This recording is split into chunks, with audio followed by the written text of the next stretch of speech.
तो आज के इस क्लास में हम देखेंगे जीके के कुछ इंपॉर्टेंट क्वेश्चन।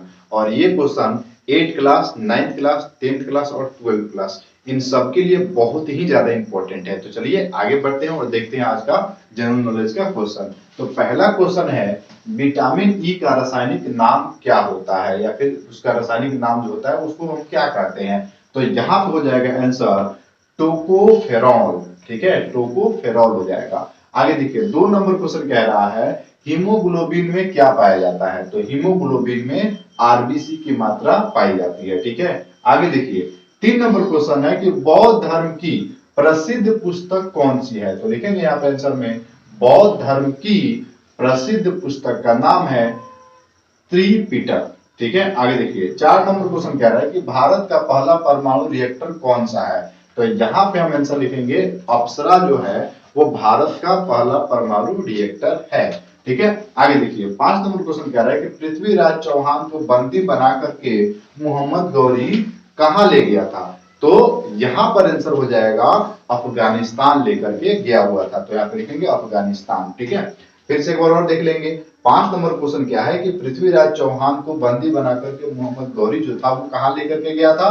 तो अफगानिस्तान लेकर के गया हुआ था। ठीक है, आगे देखिए तराई के दूसरे युद्ध में किसकी जीत हुई थी। तराई के दूसरे युद्ध में मोहम्मद गौरी की जीत हुई थी। और ये युद्ध कब लड़ा गया था, 1992 ईस्वी को लड़ा गया था। चलिए आगे बढ़ते हैं और अगला क्वेश्चन देखते हैं।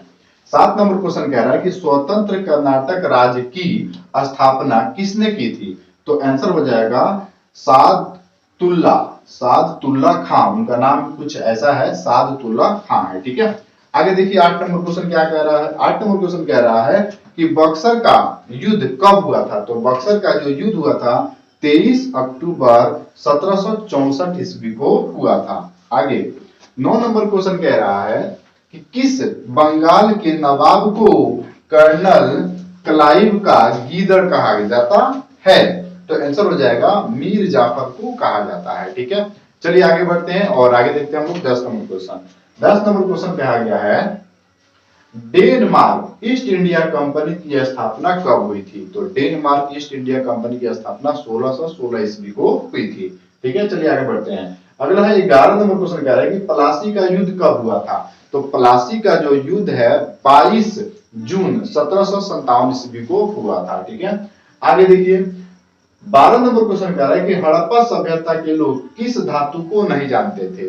तो हड़प्पा सभ्यता के जो लोग थे वो लोहा के बारे में नहीं जानते। तो आंसर यहाँ पे हो जाएगा लोहा को वह नहीं जानते थे। ठीक है, चलिए आगे देखिए 13 नंबर क्वेश्चन कह रहा है कि मेसोपोटामिया का अर्थ क्या होता है। तो मेसोपोटामिया का जो अर्थ होता है वो होता है 2 नदियों के बीच की जो भूमि होती है उसको हम लोग कहते हैं मेसोपोटामिया। ठीक है, चलिए आगे बढ़ते हैं। 14 नंबर क्वेश्चन कह रहा है कि सिंधु घाटी सभ्यता स्थल कालीबंगा का शाब्दिक अर्थ क्या है। ठीक है, तो लिखेंगे आंसर में काले रंग की चूड़ियां। काले रंग की चूड़ियां जो उसकी शाब्दिक अर्थ है। तो 15 नंबर क्वेश्चन देखेंगे, सिंधु घाटी के लोगों का सबसे महत्वपूर्ण वृक्ष कौन था। तो सिंधु घाटी के जो लोग थे उनके लिए सबसे महत्वपूर्ण वृक्ष कौन सा था।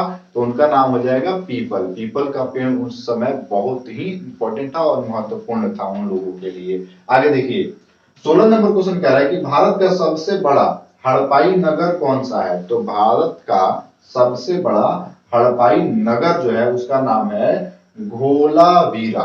ठीक है, आगे बढ़ते हैं। 17 नंबर क्वेश्चन कह रहा है हड़प्पा वासियों का प्रमुख खेल क्या था। तो हड़प्पा वासियों का सबसे प्रमुख जो खेल था उसका नाम जो था वो था पासा। ठीक है, पासा वो लोग ज्यादा खेलते थे। ठीक है, आगे देखिए 18 नंबर क्वेश्चन कह रहा है कि सूर्य के सबसे नजदीक कौन सा ग्रह है। तो सूर्य का सबसे नजदीक जो ग्रह है उसका नाम है बुध ग्रह। तो आज के लिए इतना ही, फिर मिलते हैं अगले क्लास में। तब तक के लिए जय हिंद, वंदे मातरम।